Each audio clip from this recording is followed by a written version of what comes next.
तो क्या आप ऑपरेशन सिंदूर को एक सक्सेस मानते हैं, या अगर सक्सेस नहीं मानते हैं तो भी आप अपनी रीजन इस कमेंट बॉक्स में कमेंट कीजिए।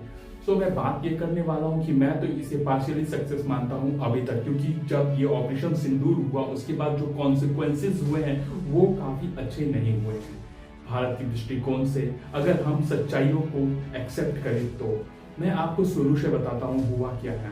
तो ऑपरेशन सिंदूर में हुआ ये था कि 4 या टेररिस्ट जो थे उन्होंने पहलगांव में हिंदू धर्म पूछकर लोगों को गोली मारी थी, और जितने भी हमारी बहनें थी उनके सिंदूर को मिटा दिया था, उन्हें विधवा कर दिया था। तो उसका बदला लेते हुए भारत ने आतंकियों के 9 ठिकानों पर स्ट्राइक किया और अपने मिसाइल से, स्कैल्प मिसाइल्स और हैमर मिसाइल से उन्होंने अटैक किया और 9 के 9 आतंकी ठिकाने को नीसा नाबूद कर दिया।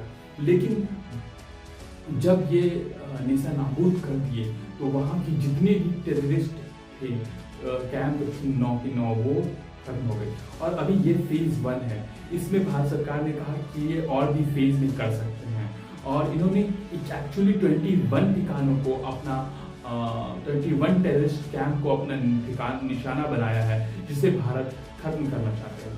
तो इन्होंने एक टेररिस्ट कैंप था, तो उसमें मसूद अजहर भी मारे गए और उनके उस कैंप में 14 परिवार वाले भी मारे गए। उसके बाद मसूद अजहर बोलता है कि क्यों मैं जिंदा हूँ, काश मैं भी मर जाता।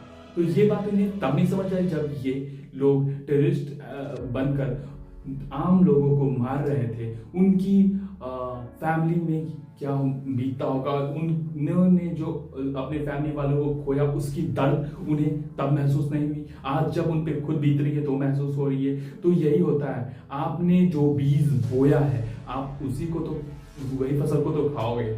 इसलिए हमेशा अच्छे कर्म कीजिए तो ही आप अच्छे फल पाएंगे।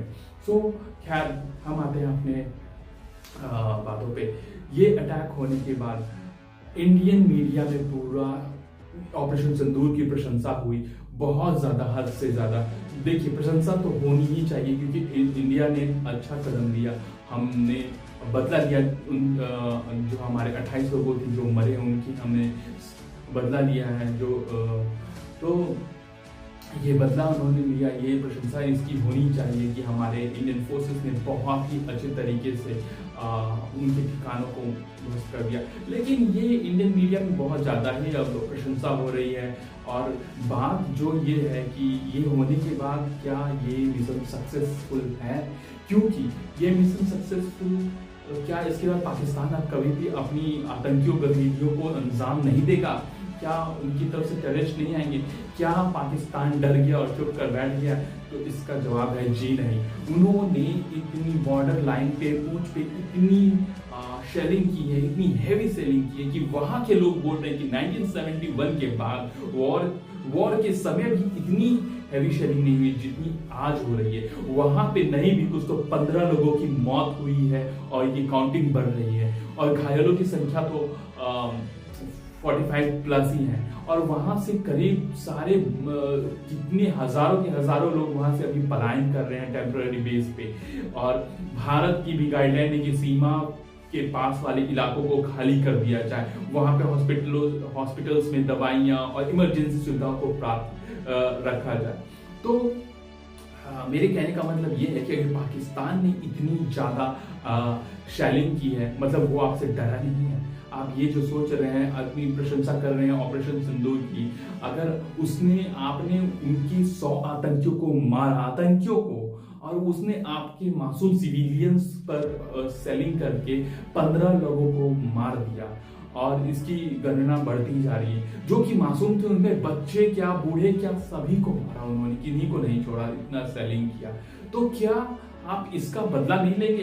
इस बात को दबा देंगे? मुझे तो लगता है कि इसका बदला जरूर पाकिस्तान से लेना चाहिए। अगर इसका बदला अगर नहीं लिया जाएगा तो मुझे बहुत ही अफसोस होगा, क्योंकि ये सहनीय नहीं है। इसका मतलब अगर आप यहाँ पे चुप बैठ जाते हैं तो वो लोग आगे ऐसी अंजाम देते रहेंगे, फिर से वो टेररिस्ट लोग आएंगे और यहाँ पे टेररिज्म फैलाएंगे और हमारे मासूम लोगों को मारेंगे। तो हमें इसका जवाब देना चाहिए, हमारे इंडियन आर्मी को, इंडियन फोर्सेस को, इंडियन नेवी को, इंडियन एयर फोर्सेस को, सभी तरीके से हमें इसका बदला लेना चाहिए कि ये बॉर्डर लाइन पे सेलिंग नहीं करे, सीज फायर का उल्लंघन नहीं करे।